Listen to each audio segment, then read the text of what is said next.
कुछ आतंकवादी कम बनेगा, है ना। पढ़ेगा तो नहीं, पढ़ेगा तो आतंकवादी बनने का ज़्यादा चांस। उसी के नाते अपना। हाँ बिल्कुल। अब देखिए, यहाँ सबसे पहला काम हम VPN क्लाइंट वाला पूरा करते हैं। VPN क्लाइंट अगर हम मेरे को बनाना है तो सबसे पहला चीज़ इधर हम लोग ncpa.cpl करके आएंगे और इसमें ऑप्टेन IP ऑटोमेटिक रखेंगे। क्या करेंगे हम, MISTRATORABC@12 यहाँ आ जाते हैं हम लोग और ऑप्टेन IP क्या कर लेंगे हम, ऑटोमेटिक। क्या कर लेंगे, ऑप्टेन IP ऑटोमेटिक, ये कर लेंगे। हमने यहाँ क्या कर लिया, ऑप्टेन IP ऑटोमेटिक, ठीक है। अब इसके ऊपर आएंगे जिसको हम सो कॉल्ड क्या बनाने वाले हैं, VPN सर्वर। यहाँ हमारे पास 2 LAN इंटरफेस होना चाहिए। यहाँ पे कितना होना चाहिए, 2। अब कैसे चेक करेंगे हम, ncpa.cpl। अभी हमारे पास कितना है, 1। अब इस पे हम IP चेक कर लेते हैं। तो अभी हम जो सिनेरियो लिए थे उसके अकॉर्डिंग क्या बनाना था मेरे को। अगर यहाँ पे देखा जाए तो मैंने ये अज्यूम किया था 10.1 रखना है। इसको क्या अज्यूम किया था, खैर कोई नहीं, इसको हम बदल देते हैं। ऑलरेडी यहाँ पे डाला हुआ है 20.1, रहने देते हैं 20 डॉट सीरीज़ के, क्या फ़र्क पड़ता है। तो इसको हम 20 डॉट रेंज में ही रहने देते हैं एज इट इज़। यहाँ पे आ जाता हूँ मैं और चेक कर लेता हूँ। हाँ, प्रेफर DNS नहीं है, मैं वो एक बार यहाँ पे असाइन कर देता हूँ 20.1। लेकिन मैंने क्या बोला था कि VPN सर्वर जिसको मेरे को बनाना है, जैसे मुझे क्या बनाना है, VPN सर्वर बनाना है, उस पर 2 LAN कार्ड होना चाहिए। कितना LAN कार्ड होना चाहिए, 2 LAN कार्ड होना चाहिए। तो 1 LAN कार्ड तो है, 1 LAN कार्ड और अटैच करना पड़ेगा। तो फिजिकल पे आप फिजिकली LAN कार्ड लगा दीजिएगा। इस पे आप मैनेज में जाइएगा, वर्चुअल मशीन सेटिंग्स पे जाइएगा और इसमें कहाँ जाइएगा, ऐड पे जाइएगा और क्या लीजिएगा, यहाँ पे नेटवर्क अडॉप्टर लीजिएगा और उसके बाद क्या करना है, ओके।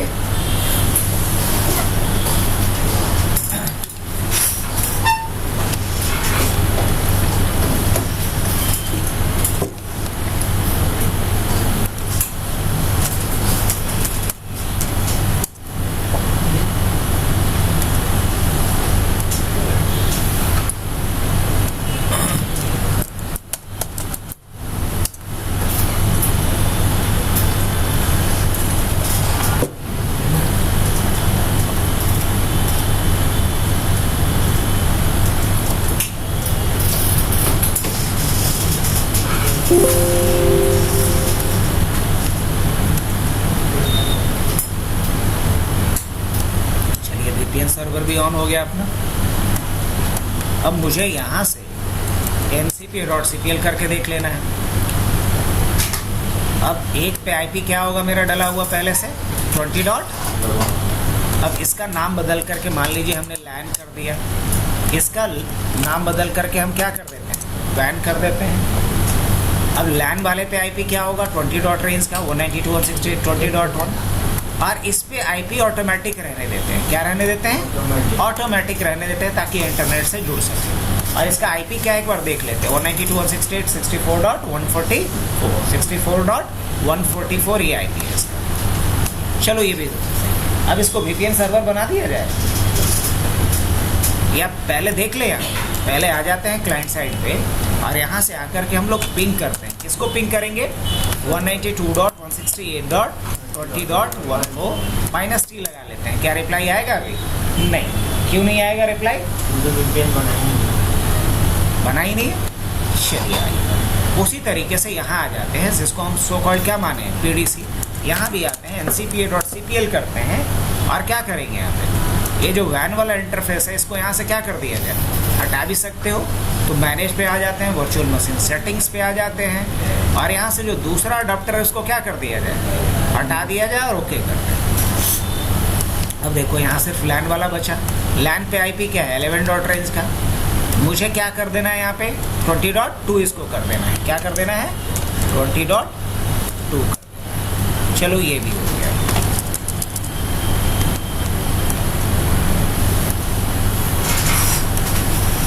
ये भी हो गया। डिटेल्स, ये हो गया 20.2। अब क्या करना है, अब मुझे इस पे VPN कॉन्फ़िगर करना है। अच्छा, अगर ये 20.1 को नहीं कर पा रहा है तो क्या 20.2 को कर पाएगा? सवाल ही नहीं है। अब सवाल ये देखना है कि क्या यहाँ से हम लोग पिंग कर पा रहे हैं उसको 192.168.20.2 को। हाँ, यहाँ से कर पा रहे हैं।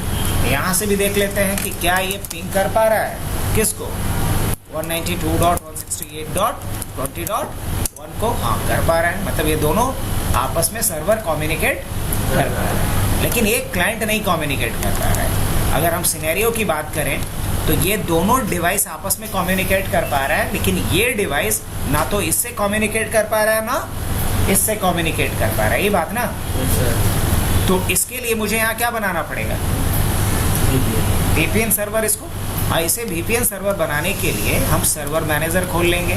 कहाँ चलेंगे, ऐड रोल्स, और फिर कहाँ चलेंगे, नेक्स्ट नेक्स्ट नेक्स्ट, और क्या चूज करेंगे यहाँ पे, रिमोट एक्सेस। क्या लेना होगा, रिमोट एक्सेस।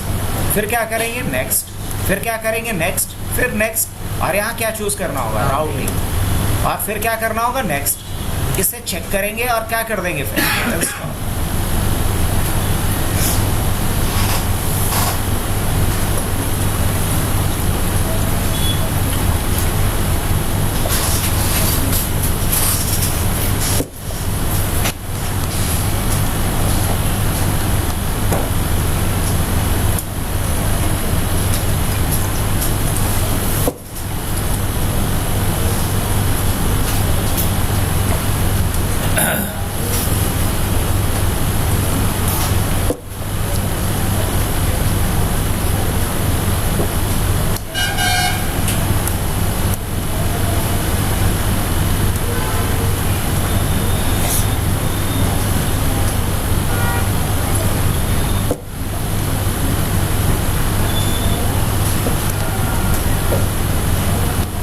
कंप्लीट हो गया।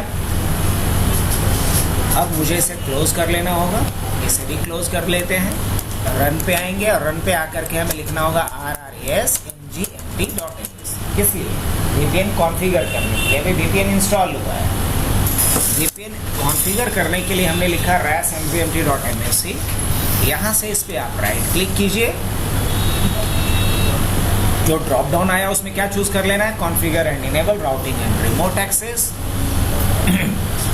इसमें क्या चूज करेंगे हम, नेक्स्ट। इसमें क्या चूज करेंगे, नहीं, मेरे को क्या चाहिए, VPN। तो हम यहाँ कस्टम कॉन्फ़िगरेशन में जाएंगे और इसमें यहाँ दिखेगा VPN एक्सेस। क्या दिखेगा, और क्या कर देंगे फिर क्या कर देंगे, फिनिश।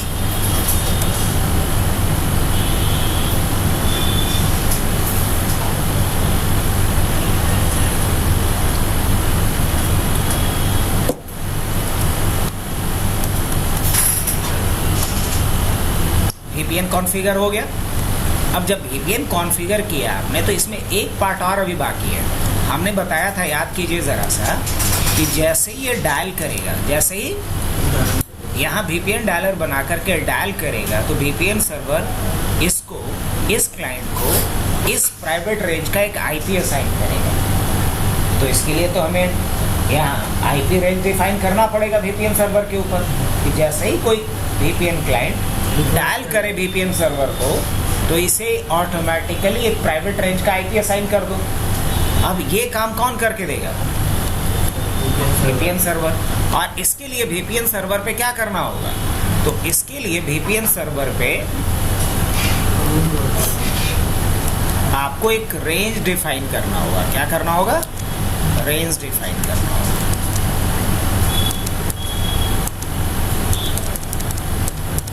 ये रहा VPN सर्वर। रेंज डिफाइन करने के लिए यहाँ राइट क्लिक कर लेंगे, इसके प्रॉपर्टीज में आएंगे, यहाँ IP वर्जन 4 पे आएंगे और स्टैटिक एड्रेस पूल पे जाएंगे, ऐड पे क्लिक करेंगे। 192.168.20.20 से लेकर के 192.168.20.25 तक का रेंज दे देंगे और क्या करेंगे फिर, ओके। और उसके बाद क्या करेंगे, अप्लाई, फिर क्या करेंगे, ओके। बस इतना करना है। उसके बाद अगर कुछ और करने का इरादा हो तो एक काम और कर लो, ऑल टास्क पे जाओ, इसको रीस्टार्ट कर दो।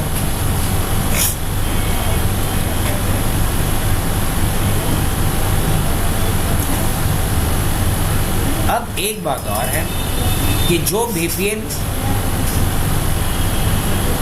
सर्वर के थ्रू लॉगिन करेगा उसे हमें लॉगिन के लिए परमिशन देना पड़ेगा। बाय डिफॉल्ट VPN के थ्रू डायल करने का परमिशन एडमिनिस्ट्रेटर के पास भी नहीं होता है। हम लोग जानते हैं कि विंडोज़ में सबसे पावरफुल यूज़र कौन होता है? एडमिनिस्ट्रेटर। और लिनक्स में सबसे पावरफुल यूज़र कौन होता है? रूट। तो क्या एडमिनिस्ट्रेटर के पास VPN डायलिंग का परमिशन होता है? जवाब है कि नहीं। इसके लिए क्या करो, समझाने के लिए हम dsa.msc खोलेंगे ताकि हम यूज़र को VPN के थ्रू डायल करने का परमिशन दें। जैसे ही हम dsa.msc खोलेंगे तो यहाँ खुलेगा active directory users and computers का कंसोल। इवन आप एडमिनिस्ट्रेटर पे आ जाओ, राइट क्लिक करो, प्रॉपर्टीज में जाओ, इसके यहाँ डायलिंग पे जाओ, देखो तो डायलिंग में क्या है परमिशन दिया हुआ? नहीं। यहाँ अलाउ एक्सेस करो, तो हमने एडमिनिस्ट्रेटर को डायलिंग का परमिशन दे दिया। अगर अभी नाम के यूजर को भी देना है तो इसके प्रॉपर्टीज में जाएंगे और यहाँ से इसको भी क्या कर देंगे, डायलिंग का यहाँ अलाउ एक्सेस ऑप्शन दिख रहा है, परमिशन दे दो। चलो ये भी हो गया काम। अब मेरे को क्या करना, अब हमें जाना है कहाँ पे? क्लाइंट साइड पे। ये रहा क्लाइंट मशीन, क्लाइंट मशीन पे आ जाओ। अभी भी रिप्लाई आ रहा है? अगर मैं बोलूँ कि क्लाइंट मशीन पे देखो, क्या अभी भी रिप्लाई मिल रहा है इसको? नहीं मिल रहा। तो मुझे यहाँ एक VPN डायलर बनाना होगा। VPN डायलर बनाने के लिए आप यहाँ जाओ, नेटवर्क एंड इंटरनेट सेटिंग्स पे जो चले आओ, यहाँ एक ऑप्शन दिखेगा VPN। यहाँ आकर के क्या करना है? ऐड अ VPN कनेक्शन। यहाँ VPN प्रोवाइडर में क्या लेंगे? Built in. कनेक्शन का नाम क्या डाल दिया जाए? कनेक्शन का नाम रख लेते हैं हम लोग सर्वर। क्या नाम रख लेते हैं? सर्वर या ऑफिस या हेड ऑफिस, HO रख लेते हैं। क्या रख लेते हैं? HO बोले तो हेड ऑफिस। सर्वर का नाम क्या डालेंगे या एड्रेस क्या डालेंगे?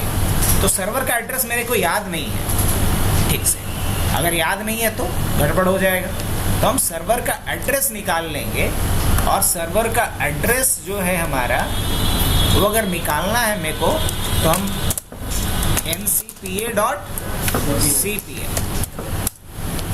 अब यहाँ पे दो एड्रेस है, बताओ एज अ सर्वर एड्रेस कौन सा डालेंगे? ये 20.1 कि ये वाला पब्लिक वाला? गेस करो तो, थोड़ा सा आप लोग का लॉजिक टेस्ट कर रहे हैं। कौन वाला डालेंगे? पब्लिक वाला डालेंगे। प्राइवेट वाले से कैसे कनेक्ट कर पाए? पब्लिक वाला, ये 64.144। पब्लिक डालेंगे तो ऑटोमेटिक हमारा प्राइवेट है। हाँ, 192.168.64.144 ये डालो।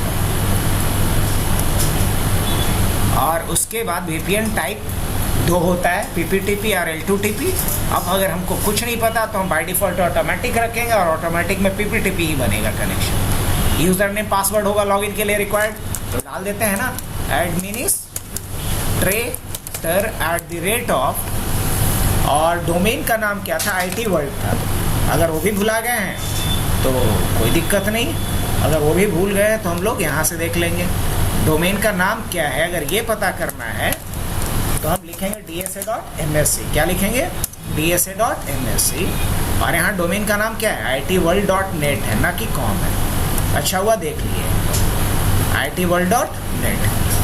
तो ये तो चलो अपना ओपन रहेगा, ये भी अपना ओपन रहेगा, ये भी अपना ओपन रहेगा। तो यहाँ @ क्या लिखेंगे? itworld.net। पासवर्ड देना है, हाँ बिल्कुल, ABC@12। और क्या कर दें से। अब देखो हमने यहाँ एक कनेक्शन बना लिया HO के नाम से। अब ज़रा समझना इस बात को, अभी तक रिप्लाई नहीं आ रहा है। जैसे ही ये VPN डायल करेगा रिप्लाई आना शुरू हो जाएगा। कनेक्ट करें, क्या बात है, जैसे ही कनेक्ट किया रिप्लाई आने लगा। यही टारगेट था ना अपना। अब चाहे तो यहाँ से क्या कर सकते हैं? डिस्कनेक्ट करेंगे रिप्लाई आना बंद हो जाएगा कि आता रहेगा? बंद हो जाएगा। रिप्लाई आना बंद हो जाएगा। तो हम रियल टाइम सिनेरियो पे काम किए अभी। इसको क्या बोलते हैं? Remote access VPN. क्या बोलेंगे इसको? Remote access VPN. दोबारा जैसे ही हमने कनेक्ट किया रिप्लाई आने लगा।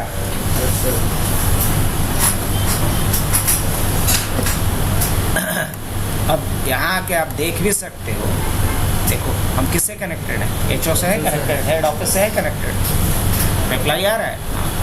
अब यहाँ से आप चाहो तो किसी भी डिवाइस को मैनेज कर सकते हो अपने हिसाब से।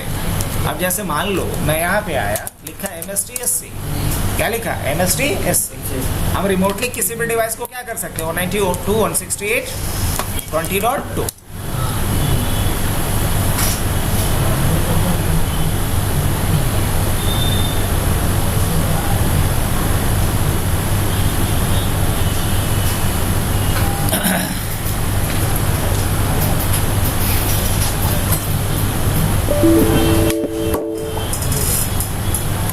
अभी इसको अब देखना ये होगा कि 22 वाला जो मशीन है उस पर फायरवॉल का क्या कंडीशन है? क्या है?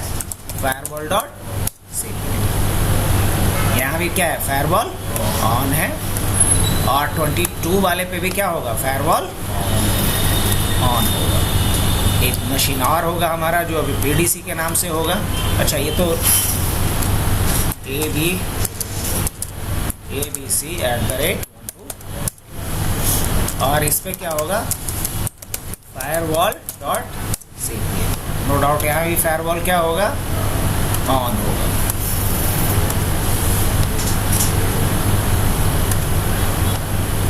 और इस पे देख लेना ये पड़ेगा कि sysdm dot cpl। Remote desktop भी इसका बंद होगा सिक्योरिटी रीजन से, तो इसको क्या कर लेंगे? अलाउ कर लेंगे। अब देखो इस पे अभी भी IP क्या है मैं दिखा दे रहा हूँ। इस पे IP है वही 20 डॉट रेंज का, लेकिन हम कहाँ से एक्सेस कर पा रहे हैं? इंटरनेट के थ्रू। यहाँ पे हम 20.2 को कनेक्ट कर रहे हैं। आ गया। अब मेरे को बस यूज़र ने पासवर्ड डाल देना है। तो आज के लिए इतना ही रखा जाए।